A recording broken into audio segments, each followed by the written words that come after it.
और इधर कन्हैयालाल की हत्या के तत्काल बाद का एक नया सीसीटीवी फुटेज भी सामने आया। फुटेज में हत्यारे गौस मोहम्मद और रियाज जब्बार बाइक से भागते हुए दिख रहे हैं। फुटेज में साफ नजर आ रहा है कि हत्या की जानकारी मिलने के बाद मार्केट में हड़कंप मच गया था। लोग चीखते हुए भाग रहे थे और मार्केट की दुकानें बंद होने लगी थी।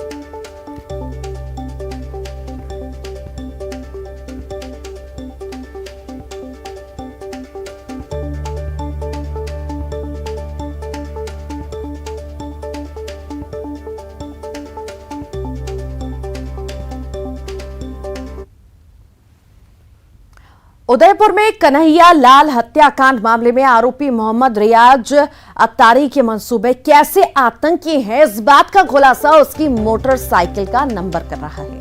मोटरसाइकिल नंबर से जुड़ी पूरी कहानियां ये बयां कर रही है कि मोहम्मद रियाज अत्तारी मुंबई के आतंकवादी हमलों के बाद से देश विरोधी मानसिकता को पाल बैठा और लगातार अंतर्राष्ट्रीय स्तर पर पाकिस्तान से संपर्क रख उदयपुर में अपना नेटवर्क बढ़ा रहा था।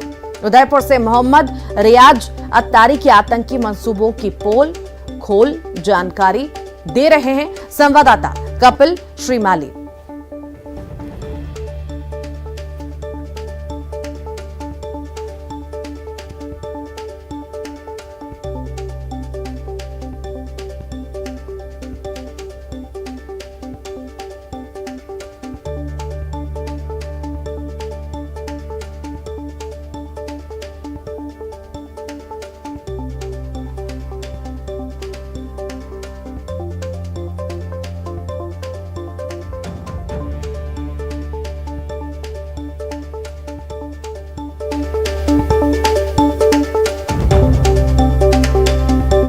तो गाड़ी रजिस्ट्रेशन में 2611 का नंबर बेहद साधारण नंबर माना जाता है, लेकिन कन्हैयालाल साहू हत्याकांड में लिप्त प्रमुख आरोपियों की गाड़ी का नंबर जब 2611 सामने आया और जब हमने इस नंबर की तफ्तीश की तो सामने आया कि ये नंबर बेहद खौफनाक जो है मंसूबों के साथ में इन आतंकियों द्वारा लिया गया था। देखिए ये वो बाइक है, ये वो बाइक है RJ 27 AS 2611। ये बाइक मोहम्मद रियाज अत्तारी की बाइक है, जो कि साल 2013 में मोहम्मद रियाज अत्तारी ने खरीदी थी। पैशन प्रो इस बाइक को मोहम्मद रियाज अत्तारी द्वारा खरीदा गया था और इसी बाइक पर सवार होकर मोहम्मद रियाज अत्तारी और मोहम्मद गौस कन्हैयालाल साहू की हत्या करने के बाद में मालदास स्ट्रीट से फरार हुए थे, जो कि राजसमंद के भीम तक जा पहुंचे थे। ये वही बाइक है जिस पर सवार होकर ये गए थे और जिसका हमने कुछ देर पहले खुलासा किया था कि 2611 नंबर लेने के पीछे इन आतंकी की क्या मंशा थी, क्योंकि 2611 वो दिन है जब पूरे देश को दहलाने की कोशिश की गई थी। मुंबई अटैक का वो दिन है और इसी तारीख के बाद में शायद मोहम्मद रियाज अत्तारी की जो मानसिकता है वो देश विरोधी होती गई थी। और जब ये बाइक खरीदने वाला था 2013 में तो 5000 रुपये का विशेष प्रीमियम देकर 2611 नंबर लिया गया। वैसे 2611 नंबर बेहद साधारण नंबर है, इसके लिए किसी तरह के प्रीमियम को नहीं दिया जाना पड़ता है, लेकिन इस नंबर को खास तौर पर बुक कराया गया RTO में और बुक कराने के बाद में 5000 रुपये की रसीद कटाई गई और इस नंबर को विशेष तौर पर बुक कराया गया। 2014 तक इसका इंश्योरेंस चला। बाद में मोहम्मद रियाज अत्तारी के पास में इंश्योरेंस रिन्यूअल कराने के पैसे नहीं थे, लेकिन उसके मंसूबे साफ तौर पर आतंकी थे और यही वजह है कि 2611 नंबर उसने पसंद किया और इसके लिए 5000 रुपये का उसने भुगतान किया था। तो ये जो बाइक है इस समय जब्त की जा चुकी है और उदयपुर के धान मंडी थाने में ये बाइक खड़ी है, जिसकी हम तस्वीरें आपको दिखा रहे हैं। इस बाइक को खरीदने और इस बाइक के नंबर को लेने के पीछे जो मंसूबे हैं वो भी पूरी तरह से जो हमने जो खुलासा किया उसमें स्पष्ट हो जाता है कि ये जो बाइक है ये पूरी तरह से आतंकी जो सोच है उसको दिमाग में रखकर इस नंबर को मोहम्मद रियाज अत्तारी द्वारा लिया गया है। तो ये जो बाइक की तस्वीरें ये सभी के सामने हैं।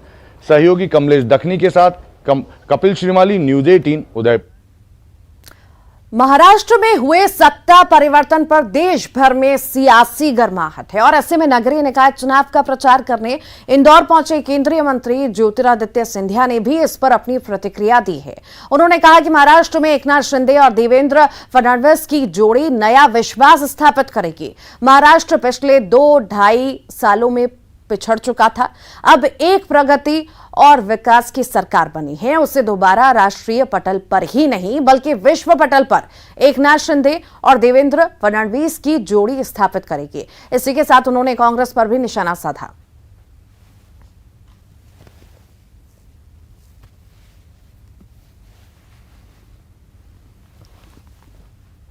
एमपी में दूसरे चरण के लिए पंचायत चुनाव में 74% वोटिंग हुई और इसी चरण में 47 जिलों में 106 जनपद पंचायतों और 7,655 ग्राम पंचायतों के लिए मतदान हुआ। करीब 1,31,44,027 मतदाताओं ने गांव की सरकार के लिए वोटिंग की। सुबह 7 बजे से लेकर दोपहर 3 बजे तक वोटिंग हुई। भिंड और मुरैना को छोड़कर सभी जगह शांतिपूर्ण मतदान हुआ।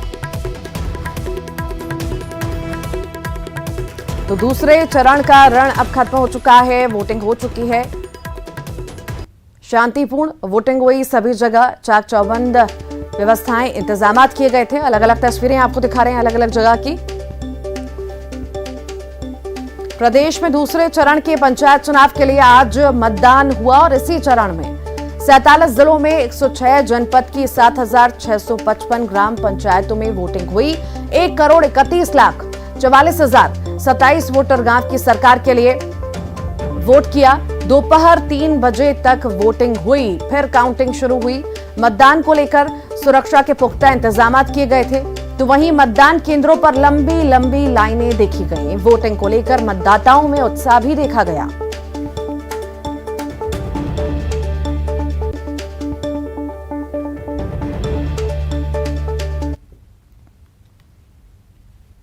प्रदेश में आज पंचायत चुनाव के दूसरे चरण का मतदान संपन्न हो गया। भिंड और मुरैना को छोड़कर लगभग पूरे प्रदेश में मतदान शांतिपूर्ण रहा।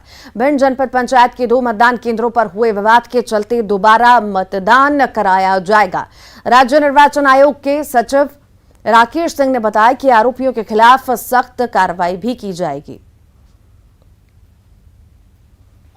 कुल मिला के तो शांतिपूर्ण रहा, अच्छा रहा और 3 बजे समाप्त होके या कुछ देर बाद तक चला, जहां मतदाता ज्यादा संख्या में थे, पर्ची लेके लाइन में थे। अब मतगणना का दौर जारी है।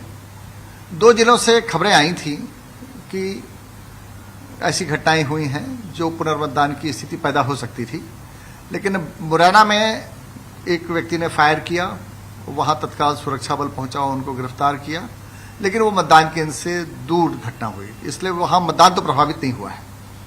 भिंड जिले में एक ही मतदान लोकेशन पे, माने एक ही स्थल पे 2 मतदान केंद्र में जहां मतपेटी और मतपत्र छीनने का प्रयास हुआ, जिससे मतदान प्रक्रिया वहां दूषित हो गई है। तो वहां हम रिपोल के लिए ऑर्डर कर रहे हैं और वहां रिपोल होगा। शेष प्रदेश में अन्य कहीं कोई इस तरह की घटना नहीं कि मतदान प्रभावित हुआ हो। पंचायत चुनाव के दूसरे चरण में कई पोलिंग सेंटर पर बवाल हुआ। कहीं फायरिंग हुई, कहीं उपद्रव हुआ, कहीं मारपीट और कहीं बूथ कैप्चरिंग की कोशिश की गई। पहली तस्वीर भिंड की है, जहां नई गढ़ी पोलिंग बूथ के बाहर फायरिंग हुई, जिसके बाद मतदाताओं में दहशत फैल गई। उसके बाद पुलिस ने वार्ड नंबर 6 के उम्मीदवार को सर्किट हाउस में नजरबंद कर दिया गया। तो वहीं दूसरी तस्वीर मुरैना की आपको दिखा रहे हैं, जहां हिंगौना खुर्द मतदान केंद्र पर उपद्रवियों ने हंगामा किया, जिसके बाद पुलिस ने इनको यहां से खदेड़ा। तीसरी तस्वीर भिंड से, जहां सरपंच प्रत्याशियों के समर्थकों में मारपीट हुई। और चौथी तस्वीर एक मुरैना की, जहां सरायपुर में पूर्व मंत्री एंदल सिंह कंसाना के बेटे पर बूथ कैप्चरिंग कर मतदान को प्रभावित करने के आरोप लगे।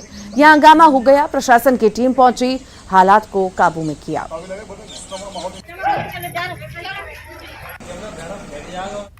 नगरीय निकाय चुनाव के लिए सीएम शिवराज का तूफानी प्रचार जारी है। सीएम शिवराज आज कमलनाथ के गढ़ पहुंचे और रोड शो किया। सीएम शिवराज का रोड शो इमली खेड़ा से शुरू हुआ। सीएम के रोड शो में लोगों की भीड़ देखी गई। यहां छतों से लोगों ने सीएम के काफिले पर फूल बरसाए। यहां मीडिया से बात करते हुए सीएम शिवराज ने कहा कि चुनाव में बीजेपी के पक्ष में माहौल है, लोग बीजेपी को ही जिताएंगे। साथ ही उन्होंने कमलनाथ और कांग्रेस पर निशाना साधा। माहौल भारतीय जनता पार्टी के पक्ष में, विकास और जनता के कल्याण के लिए लोग भारतीय जनता पार्टी को ही जिताएंगे। और कमलनाथ जी तो वैसे ही कह रहे हैं, मेरा तो इंटरेस्ट ही नहीं है। जब वही कह रहे हैं इंटरेस्ट नहीं है, तो जनता को भी कांग्रेस में और सतना में सीएम शिवराज सिंह चौहान ने रोड शो किया। सीएम के रोड शो में बड़ी संख्या में लोग शामिल हुए। सीएम रोड शो के लिए सतना देरी से पहुंचे थे, लेकिन कार्यकर्ताओं और इंतजार कर रहे लोगों में काफी उत्साह दिखा। सीएम ने रोड शो के दौरान लोगों को संबोधित किया और कांग्रेस पर तंज कसा। सीएम का कहना था कि कांग्रेस को जो भी कहा जाए वो उल्टा करती है।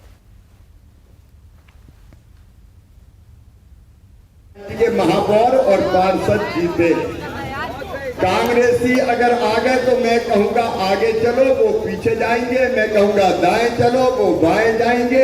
मैं कहूंगा ऊपर चलो, वो नीचे जाएंगे। पूरा विकास ठप होके रह जाएगा। और इसलिए मेरी प्रार्थना है, कमल के फूल की बटन दबाकर भाई योगेश ताम्रकार जैसे हमारे सज्जन सचरित्र समाजसेवी व्यवसायी भाई योगेश ताम्रकार को जिताइए। और श्री पीके जैन हमारे पार्षद के उम्मीदवार हैं, इनको भी आपका आशीर्वाद दीजिए ताकि आपका वार्ड भी बढ़े और अपना सपना भी बढ़े। सीएम शिवराज की लोकप्रियता किसी से छिपी नहीं है। उनकी योजनाओं का फायदा सभी वर्ग के लोगों को मिलता है। निकाय चुनाव के दौरान पार्टी के पक्ष में वोट मांगने गए बीजेपी के नेताओं से बात करते हुए मुस्लिम महिलाओं ने सीएम शिवराज की तारीफ की। राजधानी में वार्ड नंबर 41 के फरहत अफजा इलाके में रहने वाली मुस्लिम महिला ने कहा कि हमारा निकाह शिवराज ने कराया है कि इसीलिए उनका वोट बीजेपी को मिलेगा। मुस्लिम महिलाओं ने कहा कि सीएम शिवराज ने बहुत सी मुस्लिम महिलाओं की शादी कराई है। क्योंकि शिवराज जी ने हमारी शादी करवाई, हम लोगों की तो सम्मेलन से हुई है ना, इसलिए। ऐसा अगर हर आदमी हो जाए ना तो आज हम लोग को इतनी ऐसी परेशानी नहीं है। आयुष्मान के जो लोग इलाज करा रहे हैं ना, पता ही कितना अगर वही साथ देते नहीं आते। मोदी जी ने हमारा आयुष्मान का इलाज कराया। हाँ, ये आपका बीजेपी की पार्टी ने काम कराया नहीं कराया और उज्जैन में केंद्रीय मंत्री ज्योतिरादित्य सिंधिया ने मेयर प्रत्याशी और पार्षद उम्मीदवारों के लिए रोड शो किया। सिंधिया की रैली में कार्यकर्ताओं की अच्छी खासी भीड़ देखने को मिली।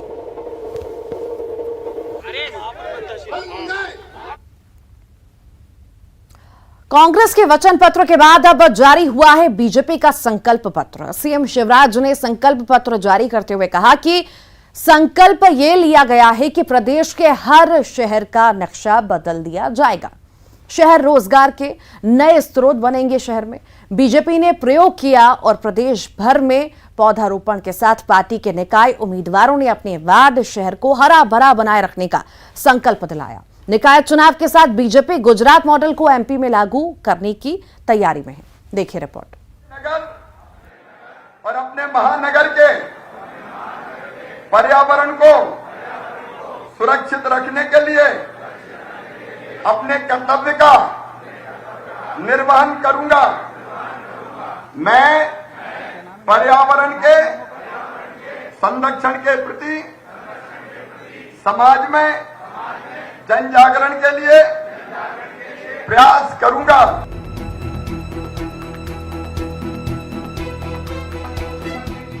ये निकायों की तस्वीर बदलने का संकल्प है। निकाय चुनाव में शहरों की तस्वीर बदलने के लिए सियासी दलों के क्या हैं वादे, क्या हैं इरादे। बीजेपी के संकल्प पत्र में हैं कितनी सौगातें। 1 लाख से अधिक जनसंख्या वाले नगरों में सीवेज सिस्टम बनाया जाएगा। हर शहर में फ्री वाईफाई समेत लाइब्रेरी का काम किया जाएगा। 6000 के करीब अवैध कॉलोनियां नियमित की जाएंगी। गुजरात के प्रशासनिक ढांचे की तरह एमपी में भी रीजनल म्युनिसिपल कमिश्नर की व्यवस्था की जाएगी। जल वितरण के लिए 20 साल का प्लान तैयार होगा। खास बात यह कि संकल्प पत्र में शहरों में नए रोजगार का संकल्प है और कम आबादी के नगरों में लघु और कुटीर के साथ बड़े शहरों में बड़े उद्योगों का वादा भी शामिल है। सीएम शिवराज ने संकल्प पत्र जारी करते हुए कहा कि मिशन नगरोदय के साथ 21,000 करोड़ रुपए नगरों के विकास पर खर्च किए जाएंगे। मध्य प्रदेश के नगरीय निकाय हरे भरे होंगे, स्वच्छ होंगे, सुरक्षित होंगे, रोजगार युक्त होंगे, बिजनेस और व्यापार को और इजी बनाया जाएगा। छोटे छोटे व्यवसायियों को भी, चाहे वो लोन स्ट्रीट वेंडर योजना के अंतर्गत देके या स्थान सुरक्षित करके सम्मान के साथ वो अपना व्यवसाय कर सके, आजीविका चला सके, इसका प्रबंध होगा। हालांकि कांग्रेस ने इस घोषणा पत्र को झूठ का पुलिंदा बताया और कहा कि 16 नगर निगमों में अब तक बीजेपी का ही कब्जा था, लेकिन अब जनता बदलाव चाहती है। ये झूठ का पुलिंदा है। और जैसे मुख्यमंत्री जी की आदत है, अभी 22,000 घोषणाएं उन्होंने की थी, इसमें एक पूरी नहीं हुई है। उसमें ये एक घोषणा 22,001 और जोड़ लीजिए, बाकी और कुछ नहीं। बीजेपी ने निकाय चुनाव के संकल्प पत्र में 21 अलग अलग मुद्दों को शामिल किया है, जिसमें नगरीय विकास के अलावा स्वच्छता प्रबंधन, नगरीय निकाय में सुशासन शामिल है। सभी पार्षदों के लिए जनता से संपर्क का टाइम टेबल बनाया जाएगा और इस ढंग से ये तैयार होगा कि पार्षद के साथ निगम अधिकारियों का भी यहां दौरा हो सके। सवाल ये कि बीजेपी के संकल्प हों या कांग्रेस के वचन, क्या ये जनता का भरोसा बन पाएंगे? भोपाल में मनोज राठौर और जितेंद्र शर्मा के साथ bureau report, news 18 Madhya Pradesh Chhattisgarh. और अब बात दतिया की करते हैं। पीजे कॉलेज में एक छात्र की गुंडागर्दी करने का मामला सामने आया है, जहां छात्र दीपांशु गुर्जर ने कॉलेज में मनमानी करने से रोकने पर प्रोफेसर और स्पोर्ट्स ऑफिसर के साथ मारपीट कर दी। साथ ही साथ महिला प्रोफेसर से भी अभद्रता की। घायल प्रोफेसर जिला अस्पताल में भर्ती है। फिलहाल पुलिस ने जांच शुरू कर दी है, तो वहीं कॉलेज प्राचार्य का कहना है कि छात्र दीपांशु के खिलाफ सख्त कार्रवाई होगी।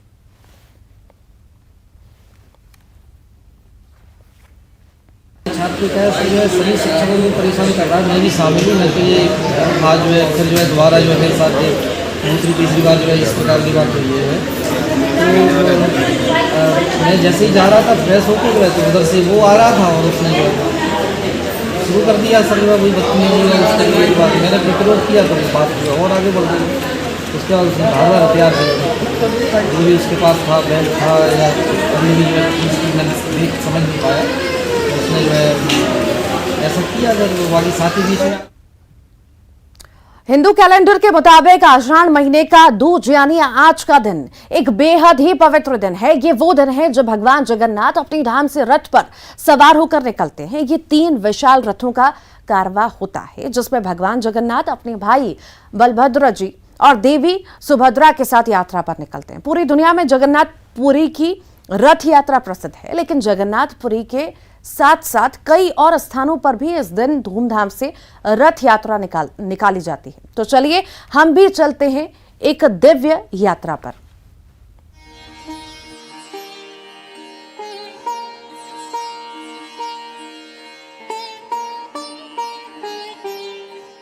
जगत के नाथ, सकल ब्रह्मांड के स्वामी श्री हरि विष्णु भगवान जगन्नाथ के रूप में पुरी में विराजते हैं। पौराणिक मान्यताओं में जगन्नाथपुरी को धरती का बैकुंठ भी कहा गया है। हर साल की तरह इस बार भी आषाढ़ मास के शुक्ल पक्ष की द्वितीया को पुरी में निकली भगवान जगन्नाथ की रथ यात्रा। तीनों रथों में सवार होकर भगवान जगन्नाथ अपने भाई बलभद्र और बहन सुभद्रा के साथ भक्तों के बीच आए। भगवान जगन्नाथ के रथ का नाम नंदीघोष, बलभद्र जी के रथ का नाम तालध्वज और देवी सुभद्रा जी के रथ का नाम देवदलन रथ है। इन तीनों रथों में सबसे आगे बलभद्र जी, उसके बाद सुभद्रा जी का और सबसे आखिर में भगवान जगन्नाथ का रथ चलता है।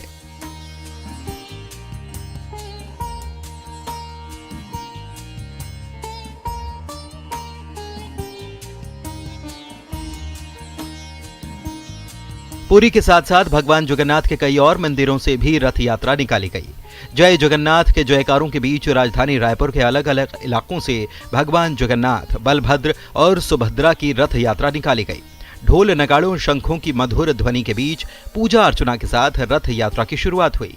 इससे पहले मंदिर में छेरा पहरा की रस्म अदा की गई। मुख्यमंत्री भूपेश बघेल और राज्यपाल अनुसुईया उइके ने सोने की झाड़ू से मंदिर में बुहारी लगाकर रस्म पूरी की।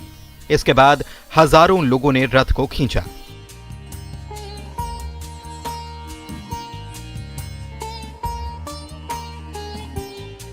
राजधानी भोपाल में भी झमाझम बारिश के बीच ऐतिहासिक रथ यात्रा निकाली गई। भक्त बारिश में कृष्ण भजन पर झूमते नजर आए।